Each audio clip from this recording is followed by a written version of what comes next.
Alright guys, so we've got this same worksheet. It'll look like the one with recursive equations, but this time we're doing explicit, but we're doing them with the same patterns. Okay, so remember with explicit, we always find where it starts, how it grows. Okay, and where it starts is the zero term. In this case, this is the first term, or the first step.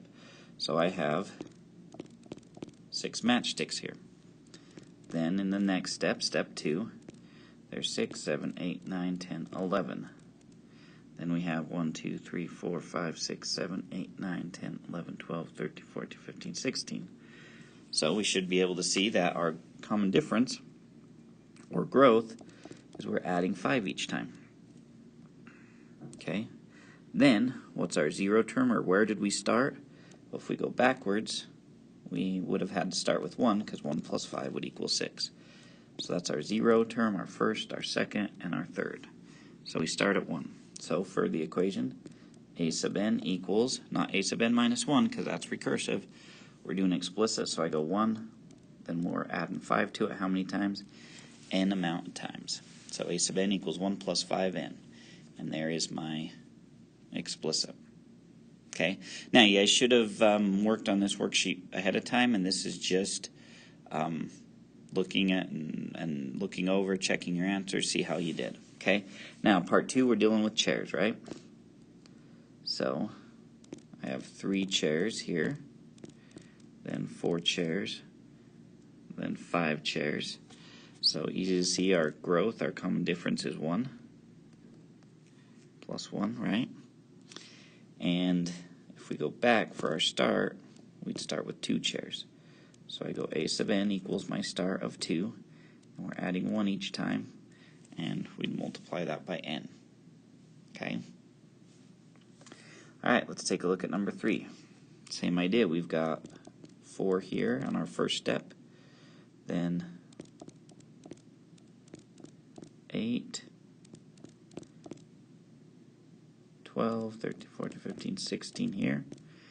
And then if we count all these ones, I believe we end up with 28, right? Yeah, 28. Okay, so pretty easy to see we're adding by 12, right? So our common difference is 12. Now, if I'm going backwards, okay, doesn't make sense in terms of negative matchsticks, but we started with negative 8. So we start with negative 8 matchsticks.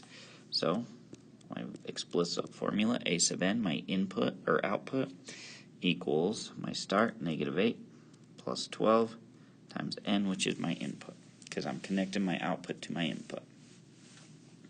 Okay, now let's take a look at some story problems. So, Bill is having trouble. He has already lost 2 centimeters of his hairline. He decided to measure it to see how much he is losing each week. Bill found that he is losing 3 centimeters that should be week. Okay, so where did we start? He started, before he measured how much he was losing each week, right, that growth. Each week he found out it was 3 centimeters. And he started having already lost 2 centimeters. So a sub n equals, he lost 2 centimeters already, and we're adding 3 centimeters every week. So a sub n equals 2 plus 3 times n. Okay, number 5. Melanie collects eggshells. Currently, she has 250 pounds of eggshells. She goes to all her neighbors, and they said they would give her 5 pounds every day. Okay, so again, where did she start? Well, she started, her zero term was 250 pounds. And it's growing, or that common difference is 5 pounds every day. So I go a sub n equals 250 plus 5 times n. Okay, so once we have that start and that growth, pretty easy to see what we've got going on here. Okay, number 6. Julio and Julia, siblings, decide to pool their money together to buy a Tesla. They have saved $300 already, so there's our start, right? They're able to earn $1,000 every month, so there's our growth, our common difference. So I go a sub n equals, we start with 300, and every month we're adding 1,000 to that. So we don't know how many months it's going to take, so we multiply by our variable.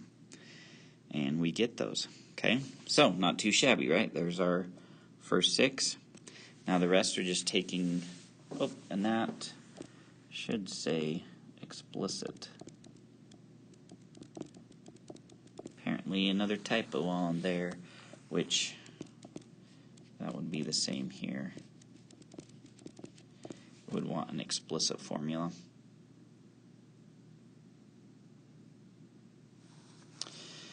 Okay. So again, what it comes down to is taking a look at our pattern of growth and then also finding where we start. So if I look at this, I should see that I'm adding 7 each time. So if I go backwards, okay, if I go backwards, what plus 7 would equal negative 17? It would be a negative 24. If we added 7 to a negative 24, it would equal 17. So I get a sub n equals our start, negative 24, plus our growth, which is 7, and we'd multiply that by n. Okay, and that's all we got to do on all of these. So again, negative 25 to negative 21 to negative 17 to negative 13. Hopefully we can see we are adding 4 each time. Okay, so if I go backwards, I would have to start with negative 29. So I get a sub n equals negative 29 plus 4 times n, because that's my growth. Okay, number 19, we start with negative 18, then 12, then 42, then 72. Pretty easy on these other ones to see that we are adding 30 each time. Okay, so going backwards, I'd have to subtract 30 from negative 18, which would make it negative 48. So my output, a sub n, is equal to my start, negative 48. Then my plus 30 for my growth, which I times that by n, my input, because that growth is always changing, always adding more. Okay. So number 10, negative 31 to negative 33 to negative 35. Now we're subtracting 2, even though it looks like we're adding 2, huh? Because they're negatives, we're subtracting 2. So going backwards, that would have to be negative 29. So a sub n equals negative 29. Instead of plus, now we're minusing 2, timesing that by n. Okay, number 11, same thing. Negative 38 to negative 138 to negative 238, subtracting 100 each time. So going backwards, if we take negative 38 and add 100, it's going to be a positive 62. But it doesn't matter if it's positive or negative, a sub n equals positive 62, and we're subtracting 100 over and over and over. So that's my common difference, my growth, times it by n. Okay, number 12. Pretty easy to see we're adding 100 this time. So if I go backwards, it would have to be negative 90 to add 100 and get my answer. So again, put that start number, then add the growth, times it by n. Oops, I've been doing that in purple, huh? Okay, number 13, 2 to negative 6 to negative 14 to negative 22. Looks like we are subtracting 8 each time. So going backwards, you'd have 10, because 10 minus 8 equals 2. So a sub n equals, we start with 10, we subtract 8 each time, and we times that by n. Alright, so a lot of problems, but once you get down the gist of it, it's actually pretty simple, hopefully. So it looks like here we're subtracting 9 now. So if I went backwards, that would have to be 49. And so we end up with a sub n equals 49 minus 9 times that minus 9 by n. Alright. And 28 to negative 172 to negative 372 to negative 572, subtracting by 200. Okay. So going backwards, that would have to be 228. So I get a sub n equals 228 minus 200, and times that by minus 200 by n. Make sure that you're not putting the variable in the wrong place. because if that's the case, then you are going to really mess things up, because that completely changes where you start, completely changes how it grows. Okay? Which gives you a completely different answer for your equation.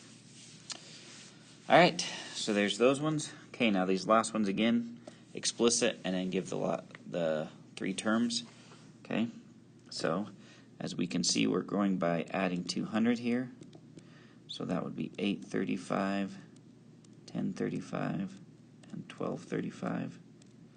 Okay, going backwards, that would be negative 165. If we add 200 to that, that should give us a positive 35. So then, a sub n equals negative 165 plus 200 times that by n. Okay, number 18, same idea, 11 to 4 to negative 3 to negative 7. Looks like we're subtracting by 7 each time. So if I go backwards, that should be 18. So I go a sub n equals 18 minus 7 times n.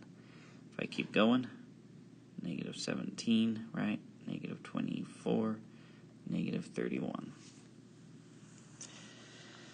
All right, number 19. This time we are also adding by 200, it looks like. So that would be 789, 989, 1189. Going backwards, that would be negative 211. So a sub n equals negative 211 plus 200 times n. Okay, now as we do this, the interesting thing to note here is that having that explicit equation doesn't really help us a whole lot in terms of making that next 3 like the recursive equation does. Okay, the recursive equation is all built into helping us with that part. Okay, however, the recursive equation, right, if I said, well, what's the 100th term? Okay, that would take me a long time using a recursive equation or recursion. But if I use this, because that's my input, well, I can just make that 10, that n, a 100. Okay, because I'm looking for the 100th term, n is 100, and then I go 10 times 100 to get 1,000 plus a negative 40. So the 100th term would be 960. Okay, pretty easy to figure that one out, isn't it? And that's the benefit of the explicit equation. Okay, all right, there we go, guys.